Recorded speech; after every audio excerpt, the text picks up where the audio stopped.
Let's bring in MSNBC political analyst, host of the Hugh Hewitt Show on the Salem Radio Network. Roughly 2 million listen every day. Hugh, let's start with what appears to again be another Trump tweet storm here. 28 days out from Election Day, and he has decided to get into a back and forth with Paul Ryan. Again, this most recent tweet up just a few moments ago.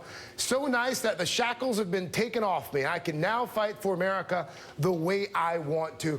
Any idea what that could mean, Hugh? Yeah, and good morning, Craig. I was listening to Kelly. She's a very fine reporter. There are two interpretations. One, that he is going to go to war with the Republican leadership.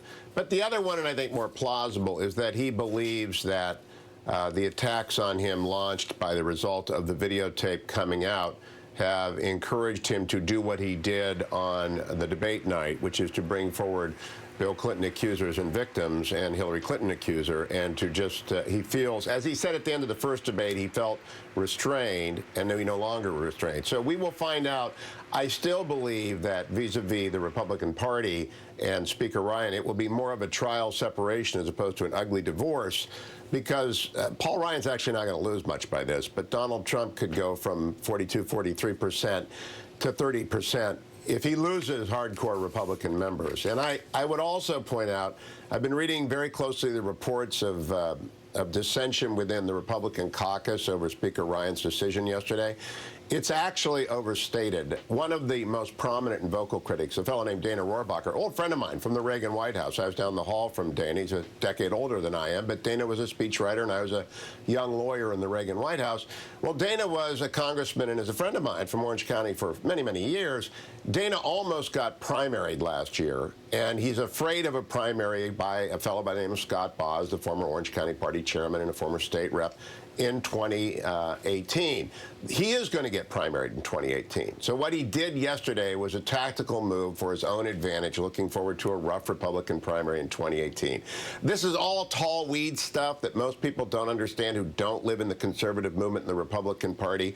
But the opposition to Speaker Ryan is really quite minimal. And what Speaker Ryan is doing is what he's been doing from the beginning. He's a very effective and strong leader of the conservative policy positions of Jack Kemp, the Opportunity Society. Yeah. He's going to be the leader of the Republican Party for 20, 30 years. And so I think we tend to overstate in the media that this spat with Donald Trump, whatever it is, even if this latest tweet goes there, is in fact, you know, the incendiary bomb Hugh, that some would make it out. Hugh, you would concede that Paul Ryan has, while he won't publicly admit it, John McCain did last night, Paul Ryan knows that the man at the top of the ticket can't win this thing, so he's cutting his losses, and he's playing long ball here. You would concede that. It sounds like you would concede that. I won't.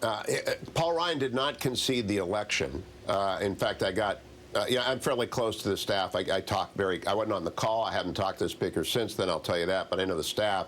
He explicitly did not concede, and he explicitly did not unendorse. He said he retains the option of not endorsing if other shoes falls. And, you know, the wonderful John Dickerson said he thinks that Donald Trump may have an Imelda Marcos closet full of shoes that it will fall.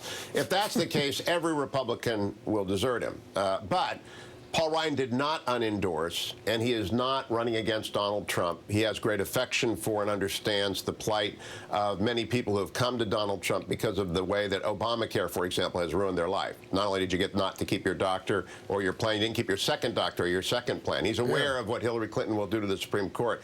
He's aware of Libya and Syria and the loss of Iraq. And I mean, he's aware of all that. He's going to keep his House majority, which is 247 to 188 right now. They are ahead in every single Republican district where an incumbent is running, according to Greg Walden a week ago.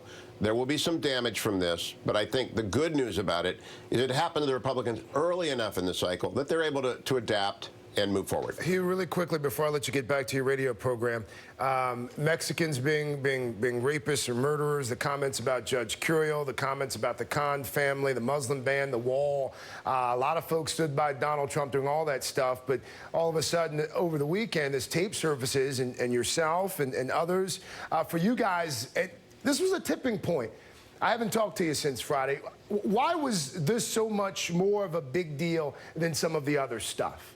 It's a great question, Craig. This is what we lawyers call an admission against interest, whereas you could give the benefit of the doubt to Donald Trump on almost everything except the POW comment about John McCain, and their Senator McCain himself forgave him. You had an alternative explanation. You could put a lot down to being a first-time candidate. Even the contretemps with the Khan family could be put down to just being tin-eared about the loss of a brave American warrior.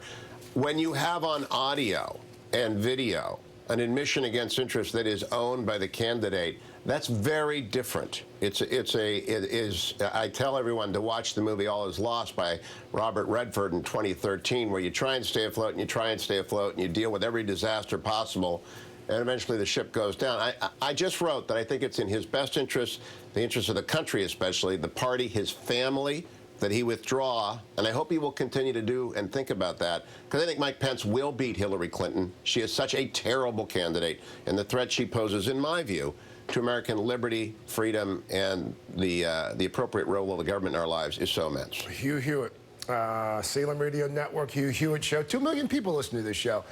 Hugh, thank you for carving out some time for us this morning.